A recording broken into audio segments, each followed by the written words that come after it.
La diagonal AB-BA de miembro superior comienza con la mano del paciente en la espina ilíaca anterosuperior contraria, con flexión palmar de dedos, muñeca e inclinación cubital, además de pronación y rotación interna de hombros. Nosotros colocaremos nuestros dedos de tal forma que nuestro dedo índice cubra 4 dedos del paciente y el resto de nuestros dedos cubra su pulgar. Le pediremos al paciente que realice una extensión de dedos y muñeca. Pasaremos a una inclinación radial, supinación y rotación externa de hombro. Llegados al punto final de la AB, comenzaremos con la BA.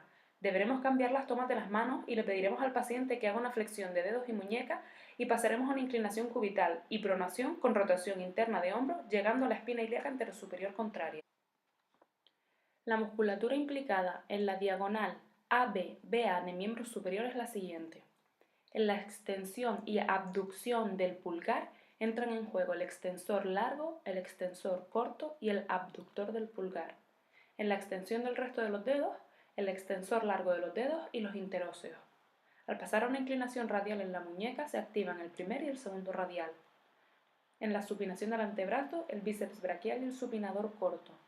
Para mantener la extensión del codo, el tríceps y el anconio. En la flexión, abducción y rotación interna de hombro entran en juego el deltoides, el bíceps, el coracobraquial, el infraespinoso, el supraespinoso, el redondo menor. Y finalmente, en la elevación de la escápula entran en juego el trapecio, el elevador de la escápula y el serrato anterior. En la diagonal BA, cuando se pasa una flexión, aducción y oposición del pulgar, entran en juego el flexor largo del pulgar, el flexor corto del pulgar, el aductor del pulgar y el oponente. Para la flexión de los dedos entran en juego el flexor superficial, el flexor profundo de los dedos, los lumbricales y los interóseos. A nivel de la muñeca, al volver a una inclinación cubital, el cubital anterior. La pronación del antebrazo está en juego del braquial y de ambos pronadores, el redondo y el cuadrado.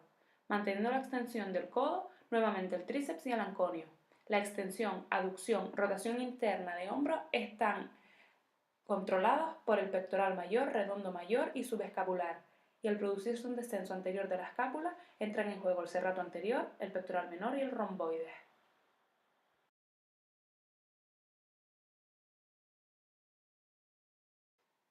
La diagonal CD-DC del miembro superior va desde una rotación interna, abducción y extensión, hacia una rotación externa, aducción y flexión.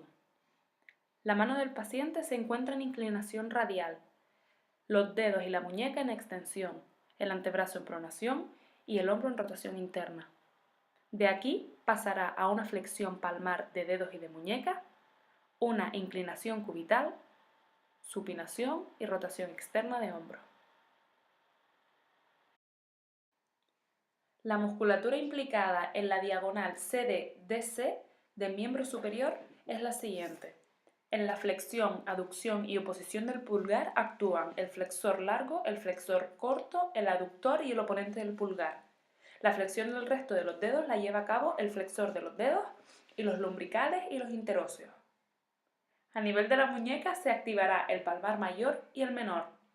Cuando el antebrazo pasa a supinación, se activan el braquial y el supinador corto. Para mantener la extensión del codo, se activarán el tríceps y el anconio, mientras que para pasar a una flexión, aducción y rotación externa entran en juego el pectoral mayor, el deltoides anterior, el coracobraquial y el tríceps. Finalmente, cuando se produce la elevación de la escápula, se producirá la activación del serrato anterior y del trapecio. Cuando realicemos el retorno de la diagonal, se activará la siguiente musculatura. Al producirse una abducción-extensión del pulgar, se activarán el aductor corto y extensor del pulgar. A nivel de los dedos se producirá la activación del extensor largo de los dedos, lumbricales e interóseos.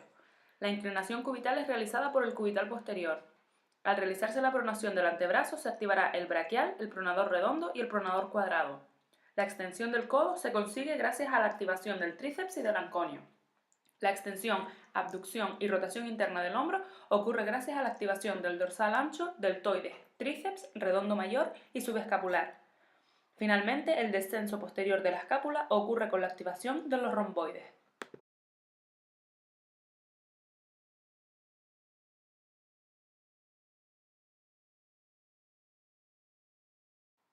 La diagonal AB-BA en el miembro inferior tiene como posición inicial la eversión del pie una flexión plantar de dedos y tobillos y una abducción y rotación interna de cadera. El paciente debe llevar su pierna hacia su hombro contralateral. Debe realizar una extensión de dedos y de tobillos, una rotación externa de cadera y una aducción. Al realizarse el cambio de toma, presionaremos sobre el primer meta y comenzará el descenso del miembro, con una flexión plantar de dedos y de tobillo, una rotación interna de cadera y una abducción de esta.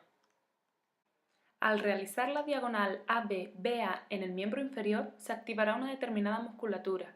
Así, al realizarse la extensión de dedos, se activará el extensor del dedo gordo y de los dedos.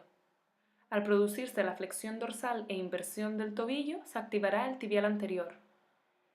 Finalmente, cuando se produce la flexión, aducción, rotación externa de cadera, entran en juego el psoas mayor, los aductores, el sartorio, el pectíneo y el recto femoral.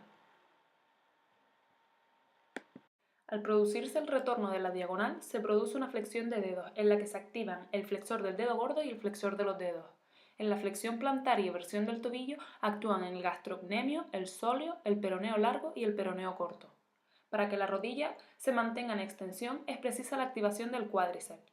Finalmente, para que se produzca la extensión, abducción y rotación interna de cadera, se requieren los músculos glúteo medio, glúteo mayor e isquiotibiales. La diagonal CD-DC en el miembro inferior comenzará con el paciente en una posición inicial en la que el pie se encuentra en inversión, flexión plantar de dedos y tobillo y la cadera se encontrará en aducción y rotación externa. Le pediremos al paciente que pase a una extensión de dedos y tobillo, así como a una abducción y rotación interna de cadera. Esta será la posición final de CD y la inicial de DC.